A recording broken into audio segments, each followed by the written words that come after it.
see you. We'll go ahead and start our meeting with the Pledge of Allegiance. I pledge allegiance to the flag of the United States of America and to the republic for which it stands, one nation under God, indivisible, with liberty and justice for all. Just a reminder for everyone to silence their cell phones. Meeting documents are available for review down next to Commissioner Heiberger. And Craig is here today if you need a listening device. So that takes us to routine business. And I would consider a motion to amend the agenda to correct the parcel number and abatement amount for item 6A.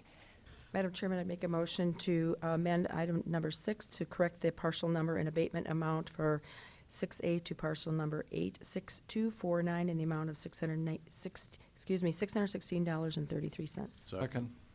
Okay, motion and a second. All in favor? Aye. Any opposed? Motion to amend the agenda passes unanimously. So now I would entertain a motion to approve the agenda as amended. Motion to approve. Second. Motion and a second. All in favor? Aye.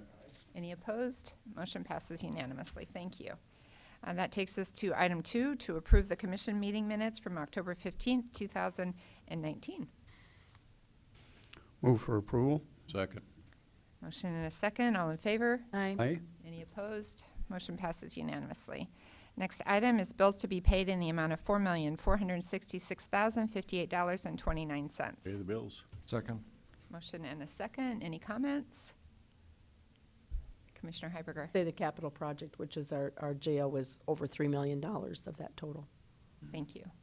Anything else? All right, motion and second. All in favor? Aye. Any opposed? Motion passes unanimously. Next item, you'll see that there are reports on the Minnehaha County Abandoned Cemetery Board for September 2019. And then we have a corrected auditor's account with the county treasurer for June 2018. And then there are a number of other auditors' accounts there. Since these are items that had been before the commission in the past as they related to the treasurer's report, I just thought I'd see if there are any questions this morning about any of those. Commissioner Bennigan. I guess my only question is it's been brought to our attention that there's a needed to balance almost line item at some of those reports, and I'm wondering if there's a reason for that. There's somebody from the auditor's office or the treasurer's office that There's wants to address adjustments that? made, but there really is no explanation. Are you referencing the reference to unreconciled differences? Yep. Kim? Good morning, Commissioners. Kim Adamson from the Auditor's Office.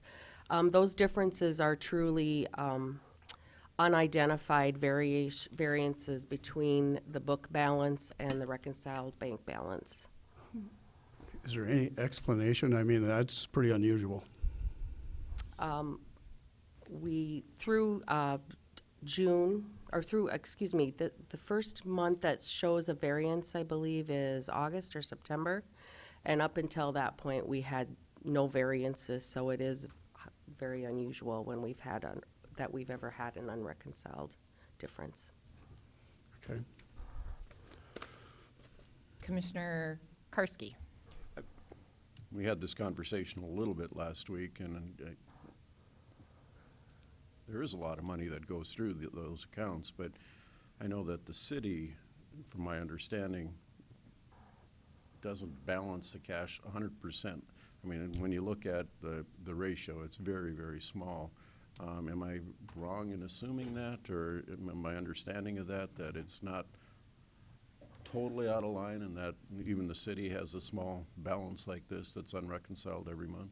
That is correct. And our strategy in getting caught up with all this reconciliation was that we were trying to establish a consistent unreconciled difference, if you will.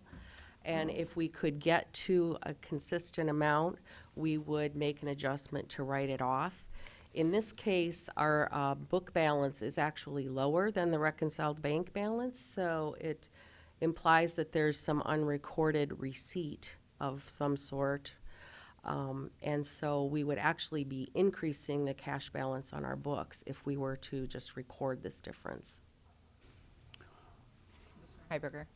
Make a note again, which anybody who's looking at the agenda can see, is that these bank reconciliations go back to July of 2018, and they go through July of 2008, or December of 2018, and so we are still almost, well, we're 10 months behind still at this point, Well, which the treasurer's office is trying to rectify. yes, and the treasurer's office has, through the end of last week, turned in reconciliations through April of 2019, and you will see those reports at next week's commission meeting to get us up through April. They've also, they've got reconciliations in process for the remaining months that are outstanding right now, still working on some unreconciled differences in those reports as well. Madam Chair. Sure. I would just say I think this is good progress. I'm glad to see these reports come in. I'm interested in making sure we figure out what little bumps we're having on that, and thanks, Kim. Anything else? Any other comments, questions? Well, I would agree. This is, an issue that we have been addressing and working with, trying to get the treasurer's reconciliation to the auditor's office so we can all meet our obligations under state law to get these reports to us. So it is good progress to be up now through the end of the year. I mean, I think it is difficult anytime you're playing catch-up like that to track down these unreconciled differences. That's one of the reasons that it's really important to do these on a monthly basis. And so we look forward to getting the rest of those reports and getting us back on track so that we can be doing it on a monthly basis and having a better opportunity to track down differences in cash reporting. So, but it is good news that the difference is to the benefit of the taxpayers, to the benefit of the county. So, which is in line with what the state auditors, legislative audit also found when they did their own reconciliation through the end of 2018. So we have some reason to believe that a couple people have looked at this and that they're all all the findings are falling along that same track at least. So, and we appreciate all the work that everyone has done in the treasurer's office and the auditor's office to get us to the point we are, and we look forward to getting the remainder of those reports in the next couple of weeks. Madam Chair? Yes, I Commissioner do Park. have one other question. I noticed that we have quite a few bad checks, and, we take them off the list after a certain amount of time. But I'd like to refresh my memory what we do about those bad checks. Maybe Kim or Pam could let us know. Or do we try to collect those bad checks? What do we do? I mean, there's just a few $1,000s, but Kelly Nyhoff at the treasurer's office, we do try to collect those. We call, when we get an NSF check back, we do call them right away with the phone number that they have provided on their phone, whether their mailbox may be full or they don't answer.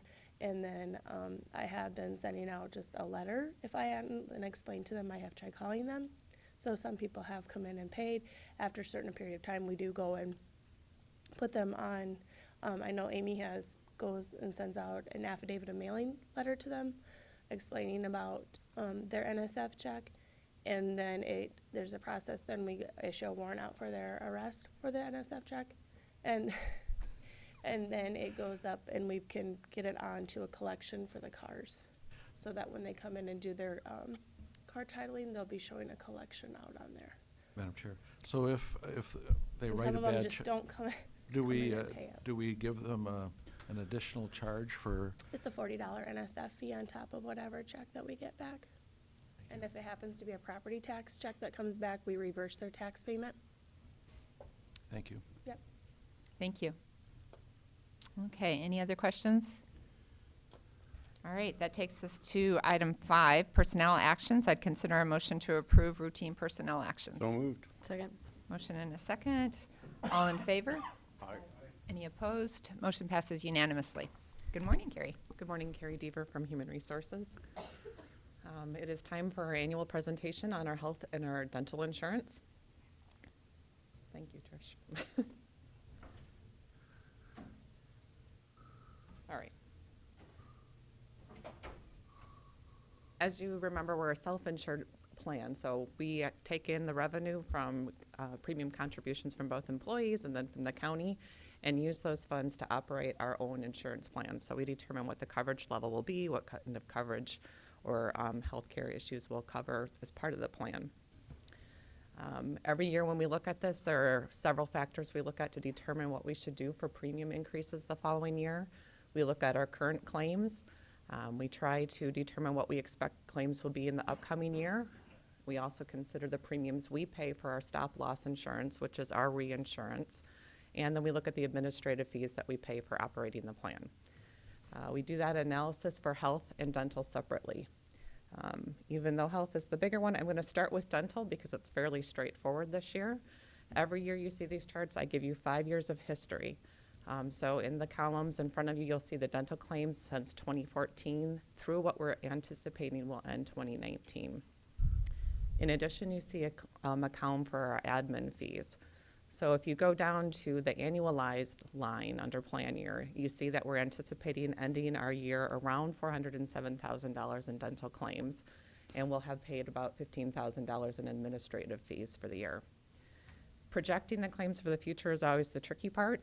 What we look at is trend, our own trend, what dental trends tend to be. If you look through those dental claim columns, you'll see that we tend to fluctuate quite a bit. We've had years where we've gone down a significant percentage as well. So this isn't always the easiest process. But over the past 3 years, we've been averaging about 10%. So I'm recommending that we use that for our projected trend for next year. If we do that, we're anticipating that our 2020 expenses will end around $463,000. That's the annual cost. Monthly, we take in revenue currently about $36,000. If you take that $463 and you look at the monthly cost for that, that's around $39,000. The difference is 7%. So in order to make that up, I'm recommending a 7% increase for dental premiums next year. Any questions on that before we go to health? Same type of, well, let me backtrack, I guess, a bit. If we do that for dental premiums, you'll see that this is what we're anticipating for revenue. The interesting part for me is always looking at what does that actually mean to our employees per pay period. Dental insurance is fairly affordable, so the increases, even for a family member or for family insurance, is $1.23 per pay period. You can tell based on this too, I think it's also interesting to look at how many employees are currently enrolled on the plan. For dental insurance, we have about 80% of our staff enrolled. For health, the analysis follows a very similar process, but we're dealing with larger numbers and we have a couple more factors, so it tends to be a little bit more tricky. Same basic approach. I'm giving you 5 years of past data to take a look at the historical trends. That first column reflects net health claims for the past 5 years. That is the total amount that we incurred after any stop-loss reimbursements for high claim costs. You can see looking down that column, we've talked about this for the last couple years, that between 2014, 2015, 2016, things were fairly stable, but we had a significant increase for 2017 and an additional increase for 2018. We had hoped that this would stabilize. Honestly, we'd hoped to go back closer to trend. When you look at the annualized amount for 2019, you can see that did not occur this year. Since about 2016, we've experienced about a 52% increase in our total health claims. Prescription claims, again, looking down the column, you can see that we've experienced some significant costs in that area as well. Last year, you might remember that I talked to you about a prescription savings plan that we were hoping would help, and it has helped curb the increases, but it didn't provide any miracle cures, and we weren't expecting that either. Stop-loss premiums, again, is our reinsurance, or the premiums that we pay for stop-loss insurance, so that if we have an individual with high claims, we're insulated a little bit from that. Because our last few years have been difficult, you can see that we've had a correlating increase for the stop-loss premiums, meaning our premiums are going up significantly in that area as well. The administrative fee is fairly good news. We go out and bid that on a contract basis for 3-year periods, so we know that we're going to expect about a 3% increase for next year. Along with maybe growth, I'm anticipating about a 3 to 4% increase in that area. So the bottom line is, if you annualize all of our costs for 2019, we anticipate ending the year at about $6.4 million in total costs after any stop-loss reimbursements. Projecting for 2020 is difficult because the last 2 years I've said we're hoping we're going to go back closer to trend. I still hope that because we've had a very unusual year. So for this process, I'm giving you a low and a high estimate. Based on the low estimate, we're anticipating maybe we'd be closer to $3.5 million in increases, in claims again for next year, and ending about 6.4. So what I'm saying is, with good luck, we hope not to have a worse year next year than we've had this year. But it's possible if we continue to experience the kind of increases that we have, we might have closer to 7.2. At the bottom, similar to how I showed your dental expenses, I'm giving you that same breakdown for the low estimate and the high estimate. Based on the low estimate, we're about 15% behind in the premiums for what we would need for revenue for next year. So I'm recommending at least a 15% increase. I am recommending a 15% increase. But you can see near the bottom that if we were to look at closer to the high end of that estimate, what we would actually require is a 30% increase. The reason I'm giving you that figure is so that you have a realistic perspective of what we've been facing, what I anticipate we might be facing again next year. The 15% increase is a larger increase than we've had in the past. It's still very possible that our claim experience might go down, so I'm comfortable recommending just the 15% for 2020. If you do that, this is what our health premiums will look like for next year. Employees will have about $11.65 increase per pay period for employee only, about $28 for E+1, and closer to $40 for family. Now that might seem like dire news, but let me give you the silver lining here. I think we offer a great product still. I think overall in the market our premiums are affordable, and I think that's reflected by the fact that 76% of our employees are taking our health insurance.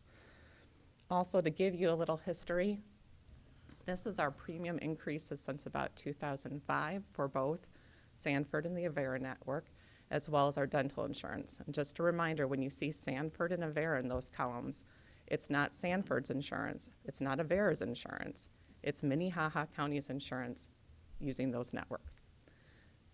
If you look at those increases and trends, if you look back past about the last 5 years, we're trending about 4% increases each year, which I think is enviable for a lot of employers. Even if you go back further and say 10 years on average, again, a 4% increase per year average, so not at all bad. Any questions on the health insurance side? Commissioner Karski. Just to follow up on your comment on 4%, you're right. Most businesses would kill just having 4%. So that is fantastic, and I'm, you're, as our HR director, thank you for the work you do and the time you put into this. And I'm not trying to play stump the HR director, but curious here. We have 80% of our employees on the dental and 76 on the health. I don't know, do you have an attrition rate or a retention factor that you built in? We have open enrollment, I think you said November Yep. 4th through the 22nd. Mm-hmm. If we approve these rates and we lose 4 or 5% because they switch to their spouse's plan or whatever, will you come back to us and let us know if we have to take any further action? Yes, in fact, I'm going to come back and let you know if we need to take any further action at any point in the year. Because of the significant rise and how steeply that's risen over the past couple years, I'll be watching that monthly. I don't want to, it's very likely you should anticipate another double-digit increase next year, or that would be recommending that when putting that in the budget, and probably for 2020. But if things continue to climb at the rate they are, instead of waiting, we may need to just revisit and talk at some point next year. And as far as attrition rates, if you go back to that 2005, 2006, 2007, you can see that we had some fairly significant increases there. We have been at about 75 to 79% of individuals taking our insurance since as long as I've been here. So, or sorry, that's 70 to 75%. So when we're looking at 76%, I'm not seeing that we've been impacted at all by our premiums. They've gone up a little bit. We've seen some switch in where they're at. We tend to have more people on family insurance than we did 10 years ago. But overall enrollment really hasn't been impacted. If I may, Madam Chair, you know, just the fact that if you're on our plan, you can go to Sanford or Avere. You're not, on a lot of plans, you're locked into one or the other, so that is a great benefit. Yep. You can switch from year to year. Once you choose for the year, you are locked in for that year, but you Okay. do have the flexibility to choose each year where you want to go, and you can choose differently for you or your family members. So. Commissioner Barth? Over the years, we've had a number of insurance holidays, right? We have. And in other words, if things are going well for us, we give our employees a month off or whatever, and you know, we're not trying to build up a huge fund or anything. We're doing what's necessary to cover it, and we're not the only business with this kind of problem. Health insurance is, well, we asked Dean here, he's an insurance guy, it's going up generally everywhere. And we do our best, and I would also point out that none of us commissioners get health care through our plan. It's true. True on both points. Other comments, questions? Well, I personally would just like to thank you because I know you put a lot of work into this and have a few sleepless nights over this whole thing. I mean, this isn't great news. I mean, we all recognize that this is, you know, real dollars out of our employees' pockets. And also out of the county's pocket. I mean, it was a significant increase that we had to budget for this year. But at the same time, I think that, you know, this is the reason you have health insurance. You share your risk with a lot of people, and, you know, some years you're going to have health concerns, and that's why you have insurance. And so, you know, overall, I think that it's been a really great benefit to our employees and is still very well priced compared to a lot of products that I see employers offer to their employees. So, you know, it's not great news, and it might not be great news next year, but it is a great benefit, and we appreciate all the work that your office does to try to manage it as responsibly as possible. Thank you. Well, closely tied to all of that, part of what we look at not only is the cost behind the plan, but really what are driving some of those costs and where can we maybe react to things as we need to. And that leads me into another thing that I'd like to cover with you today, which is our retiree health benefit. Currently, employees are eligible for this retiree health benefit, meaning if they retire with the county, they can stay on the county insurance as long as they're eligible for state retirement benefits when they retire, so they're truly retirement eligible. They have 15 years of experience with the county, and they've been on the health plan and contributing those premiums for at least 5 years prior to the retirement date. You probably remember that we have evaluations done periodically to determine what the cost of offering that benefit is, because there's an implied subsidy for giving premiums to those retirees and offering those benefits to retirees, with grouping them in with our younger, currently employed population. That evaluation came back this year for last year's plan, indicating about, I believe, an annual cost of around $35,000, which doesn't seem like a terribly high cost. That's about 1% of our premiums. But if you actually measure the value of that for our youngest employee now through retirement date, the cost of offering that benefit is around $859,000. So it can have a significant cost. We talked about this with our employee groups during contract negotiations. We talked about it with the health committee as well. Looking at this, it is becoming an expensive benefit to provide, so we're recommending that we alter it slightly and only make that benefit available to anyone who's employed prior to January 1st of 2020. This is a nice way to balance controlling those costs without actually taking away a benefit that a current employee is eligible for. So if you are supportive of that, that is actually the first request that I'm making for you today on the agenda, is to accept the recommendation to limit the retiree health insurance benefit to employees hired on a full-time basis before January 1st, 2020. Are there any questions on that? Questions? On that? Yes. I'll make a motion to reduce the health care benefit to people hired after 1/1 of 20. Point of order, if I may. Sure. In approving the health plan, isn't this just part of it? So one motion, doesn't that cover the whole thing? If we improve the rates, doesn't that include this amendment, or does it have to be done separately? I think it'd be clear if we went ahead and did it separately. I don't think there's a reason not to do it separately. Then I'll second the motion. Thank you. So we have a motion and a second. It's for Commissioner Barth. When you're hiring new employees, do they ask about the retiree health benefits? No, they do not. I didn't think so. And that's a good point, Commissioner. Right now, the amount of people who are actually taking advantage of that retiree health benefit is around 10 people. So it's not a significant amount of employees who actually end up taking it. Thank you for pointing that out. Yeah. Any other comments or questions? So we have a motion and a second. Commissioner Heiberger. Will this include the Sheriff's Association and the what do I want to say? The Highway Sheriff's- Union. Yep. Yes. They both looked, I mean, it was a great opportunity to talk openly with employees who are impacted by this, and Yep. they understood the cost. They understood the importance of trying to control the costs for active employees and those premiums. And so, yes, that was successfully negotiated with both unions. Thank you. Commissioner. Carrie, I just want to clarify, you indicated that there were only 10 people that were benefiting from this? There And the only- annual cost was $35,000? That's correct. Thank you. You bet. Okay, so we have a motion and a second. Any further questions or discussion? All in favor? Aye. Any opposed? Motion passes unanimously. Thank you. So then you need a second motion, I or we would do. like a second motion to approve the 2020 health and dental insurance premiums as proposed. Yes, please. Motion to approve? Second? Motion and a second. Any questions, comments? All in favor? Aye. Any opposed? Motion passes unanimously. Thank you so much for your work. Just a few things I'd like to point out before I leave you.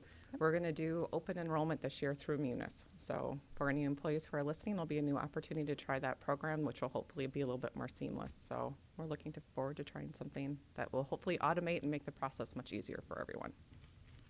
Thank you. Speaking of sleepless nights for you. For Maggie.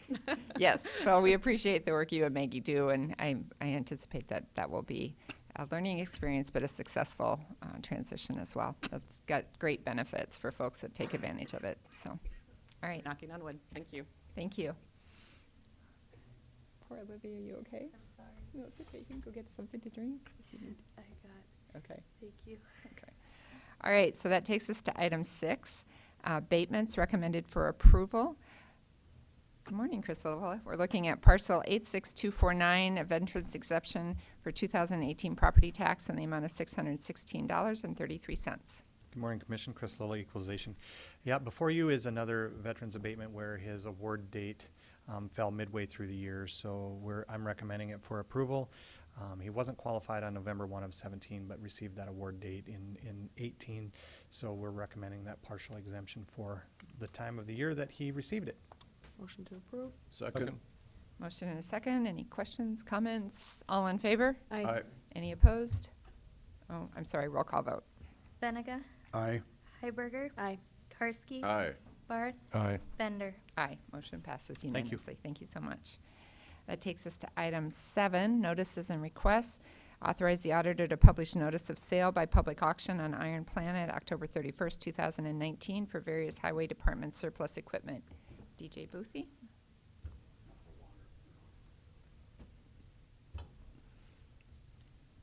Commissioners, DJ Boothie, Highway Superintendent. Last week, we had a declaration of surplus for 10 pieces of equipment, and this week, we're asking for the permission for the auditor's office to publish the notice of sale. The auction is scheduled through Iron Planet for October 31st. Commissioner Heiberger. The comment that we, on the agenda down on number 10 is to rescind one item that we had approved last week for this. So we're approving, it's a little out of order, but I think that's the way our flow is. Okay. That's a good point. Thank you. Motion to approve? Second? Motion and a second. All in favor? Aye. Aye. Any opposed? Motion passes unanimously. Thank you. So that takes us to item 8, planning and zoning notices. There are none. And item 9, a petition for compromise of lien. Good morning, Melinda. Good morning, Commissioners. Melinda Storley, Commission Office.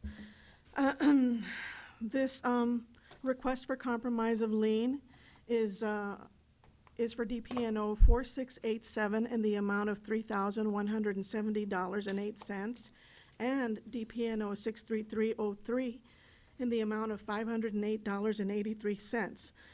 We're asking that that both be compromised in full with no payment, or only insofar as the real property with no payment for parcel 45888, legally described as Lot 12, Block 1 of Scott and Dunning's addition to City of Sioux Falls. Excuse me.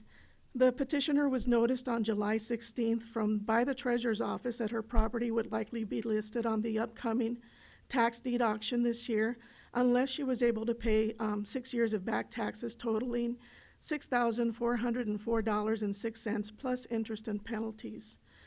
She states that she's been unemployed for 3 to 4 years and does not receive any income, and that she's been borrowing money from friends to pay her bills and to try to meet her living expenses.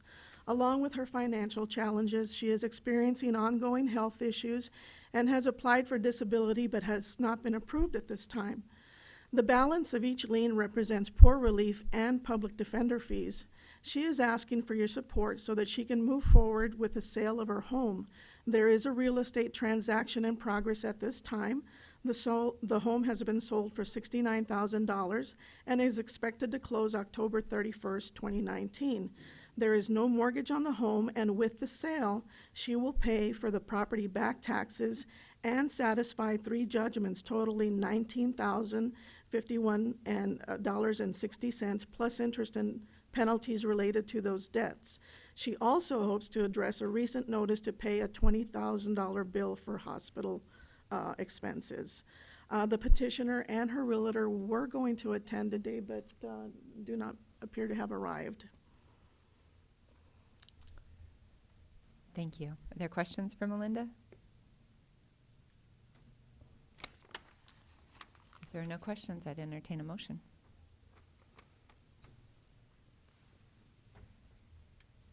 Madam Chair, Commissioner Barth. I think that the fact that there are public defender and things on this caused me some pause. Certainly, I can understand people having issues with health and keeping up with those medical bills, but it just causes me pause. It doesn't mean I'm necessarily against it. The other thing, of course, is, and maybe someone else can answer this better than, but if you do your taxes, you can get money back from the federal government even if you didn't earn it, right? What is that, earned? We've seen people that make very small amounts of money that get large refunds based on that federal program.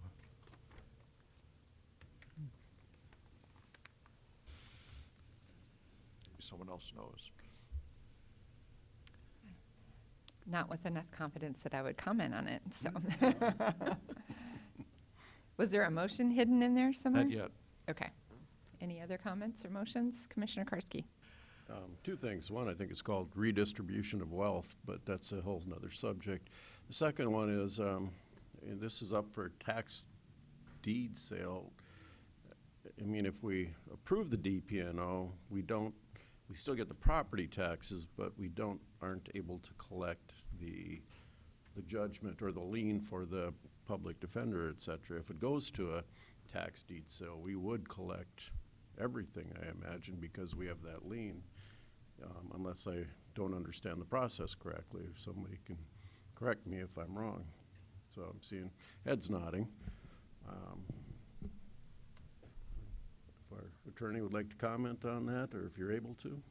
Go ahead, Sue. Thank you, Madam Chair. Well, I think that as far as my understanding of what Melinda was able to discover, the property, all the creditors apparently weren't noticed, and so the property isn't on this year's tax sale apparently. That is correct. But would likely be on next year's, because as far as I can see, I don't think there's ever been any property taxes paid on this property since it was purchased by this individual. So because there hasn't been any taxes paid, last year paid was 2012 pay 13. And so it would, once the county would take tax deed, then obviously, the county typically would seek to then sell the property. And so then it's going to depend on a purchaser coming in and purchasing the property and making the county whole. So the alternative would be, whether or not there's potentially equity here, in the sale. I mean, we haven't seen a closing statement, so we don't know what all the judgments are, but there's potentially equity in the sale. Anticipating the county being paid is dependent upon after we take the tax deed and then it's placed on the tax sale for the county to offer the property to the public, then you're hoping for a willing buyer to make the county whole with those taxes. If I may?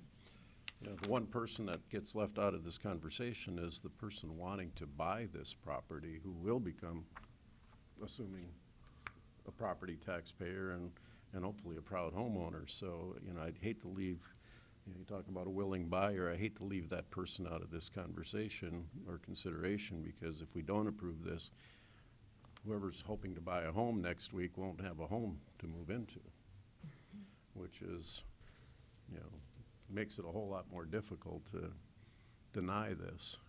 Sometimes cash in the hand is worth more than the paper it's, on a promissory note. So I will make a motion to approve the DPNO as requested.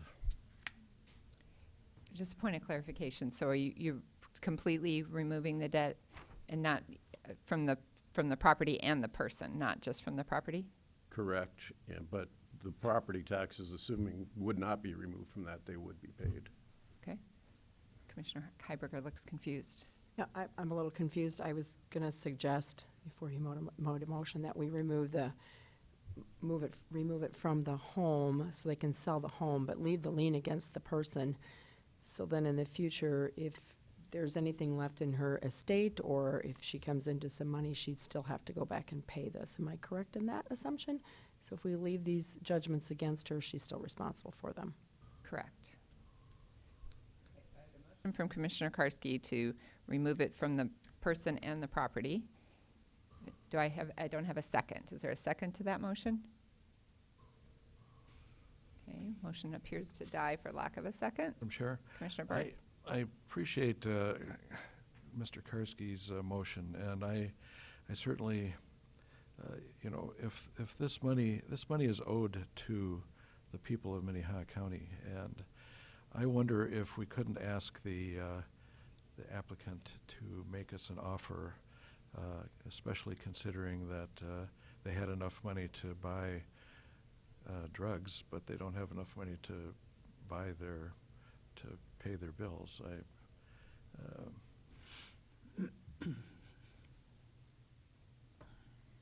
So, Well, let me What- just also say, Cindy has her hand up, but in the past, 50% has been a number that we often consider. And I would be happy to just leave the public defender charges on there and forgive the rest, but those are some of my thoughts. Commissioner Heiberger. If we let this go through, the house sale will go through, and we'll have property taxes next year. If we sit on it, she's gonna sit in the house for another year because she won't be able to sell it, and we'll have another year where we're gonna lose property taxes. If we leave the judgments against her, we can at least come back later and address those issues, whether we release the poor relief at some point, or we release some of it at some point. But at this point, if we just take it off the property, somebody gets a new house, we get property taxes next year, and we can deal with the rest of this money in the future. So I would make a motion that we remove it from the house only, and at this point, leave it against the petitioner, and we can deal with it later. I'll second it, and if I could comment. Okay, so we have a motion and a second. Commissioner Karski. We had a very, very similar one last week, in fact, and that was my motion, was to remove it from the house and leave it on the person, but we didn't do that then. I'm okay with doing that because I wanted to do that last week, so I am in favor of this, but just saying we're probably not being real consistent in the way we handle some of these, but I guess each case gets done on its own merits, so I get that, but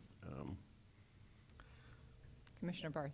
I would just point out to Commissioner Karski that the recipient of benefits had passed away last week.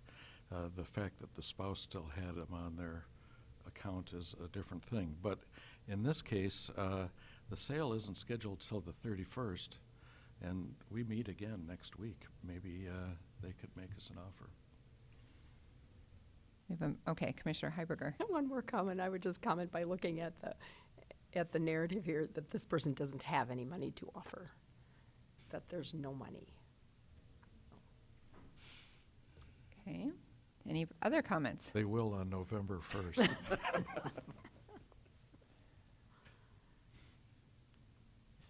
Carol, good morning.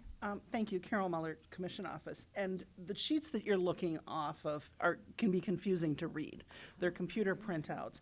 And I appreciate Melinda making her little notes and highlighting what those balances are. When it comes to the public defender expenses, I just wanted to point out that the expenses to that were a $200 bill, a bill for $1,733.80, and then one for $84.60. That largest bill, which is $1,733, was completely paid off. That's right. That was completely paid off. So the only outstanding public defender component is $284 out of about $3,600. And like I said, this sheet's confusing, so it's poor. I'm holding out for $284. Thank you for that clarification. It is confusing, I would agree. So any further discussion?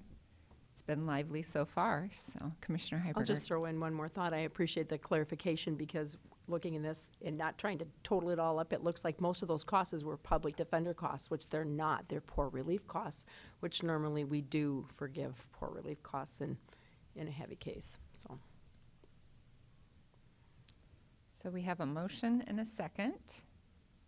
Any further comments? Roll call vote, please. Heiberger, Aye. Karski, aye. Barth, Nay. Benega, Aye. Bender. Aye.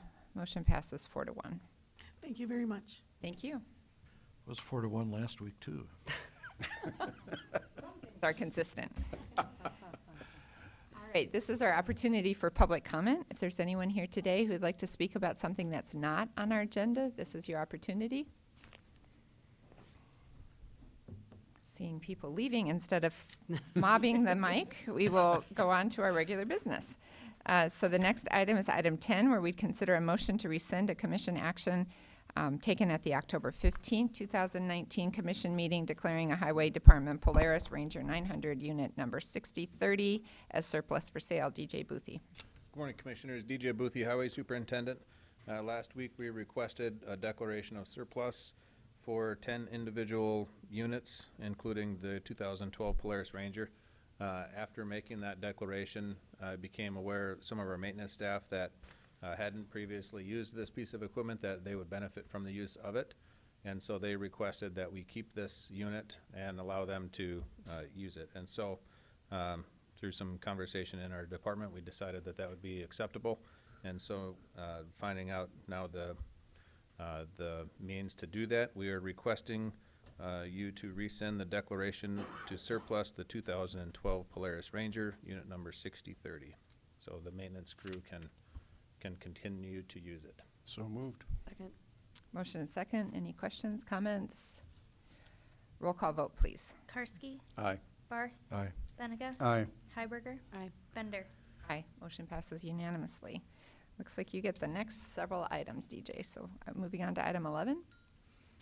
All right, next item is requesting authorization for the chairperson to execute a design agreement with Banner Associates for the design of MC Project 20-01. It's a Minnehaha County culvert replacement project.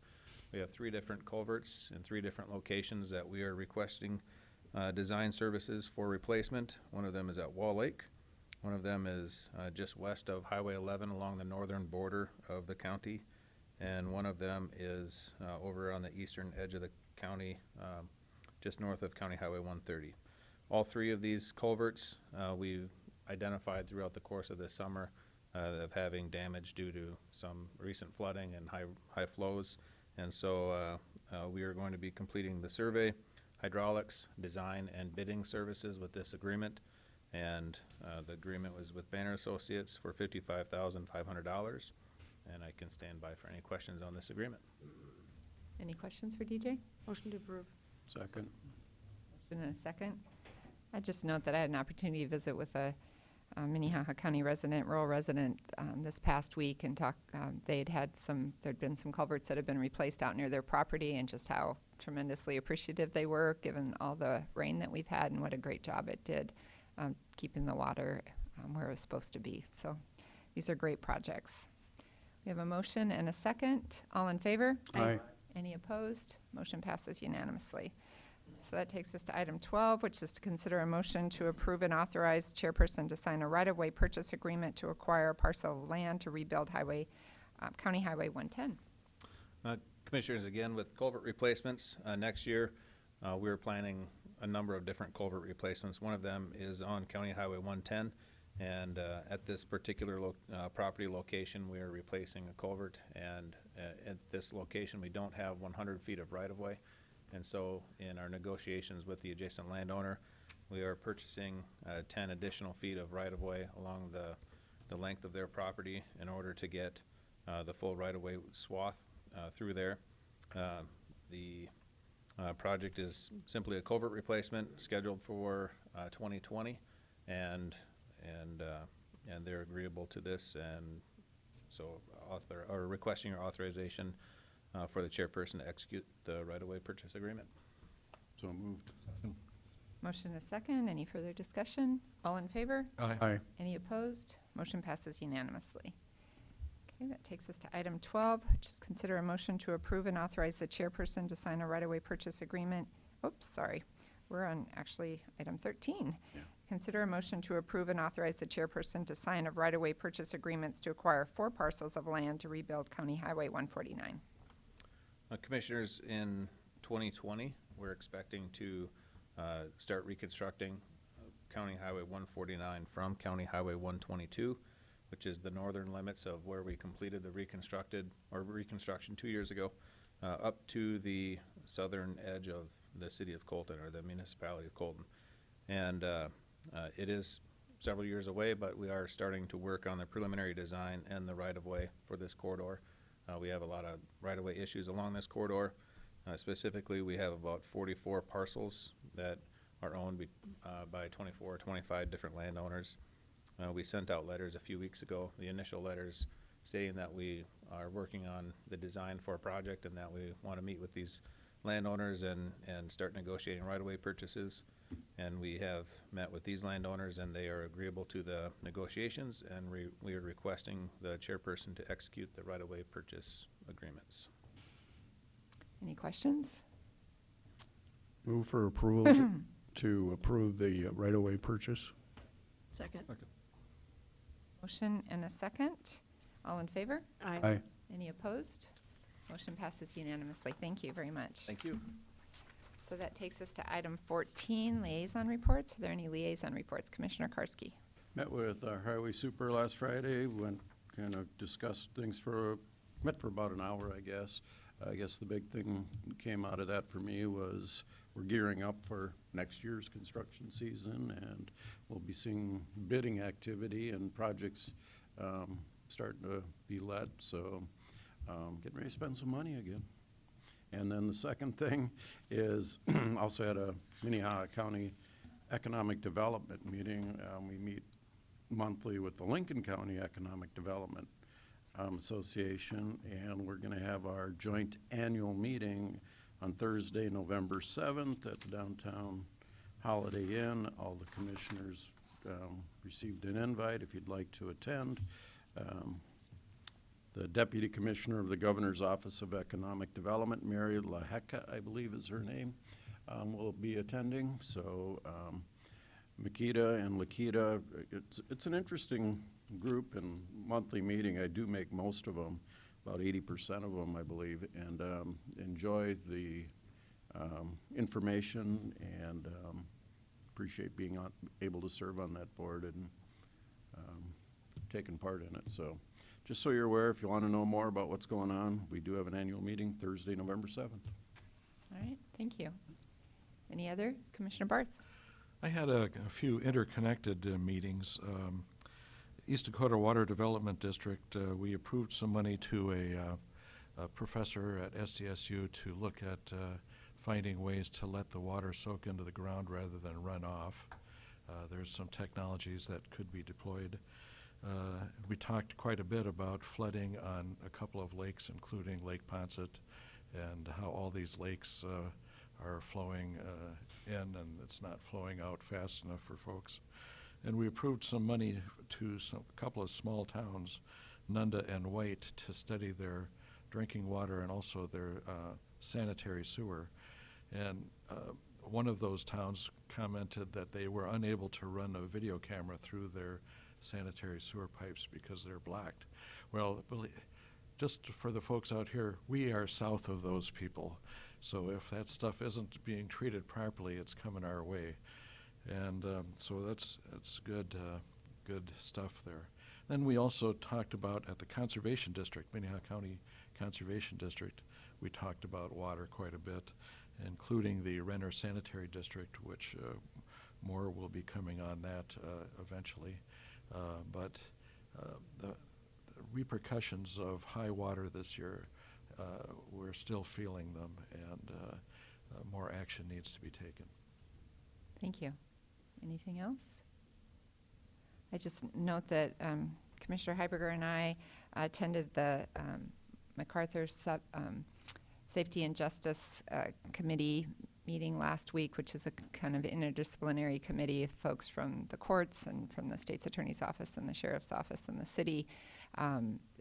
That is the group that's overseeing the grant money that we received from MacArthur, and Erin Surska and her group have done great work tracking numbers, and we continue to see very positive impact of some of the programs we put in, the pretrial program and other programs, and it's just been very encouraging to see that we have been able to, move the dial a little bit to keep the jails full of the people that were, that are a danger to the community in jail, and the other folks at home and with their families and at work, and that good work continues. So I thought that was a very helpful meeting. So, and the only other thing that I would note is that we had our,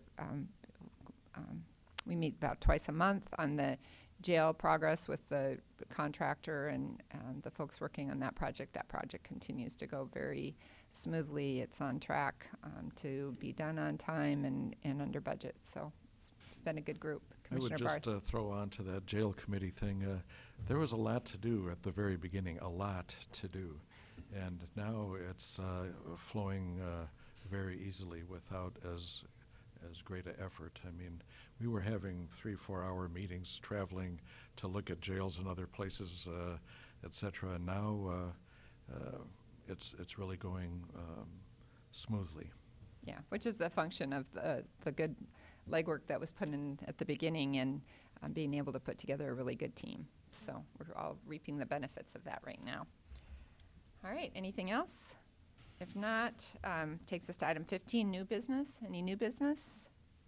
If not, item 16, old business. Is there any old business today? Okay, if not, I'd entertain a motion to recess the Minnehaha County Commission. So moved. Second. Motion and a second. All in favor? Aye. Any opposed? Motion passes unanimously. We'll recess for, why don't you give us 10 minutes?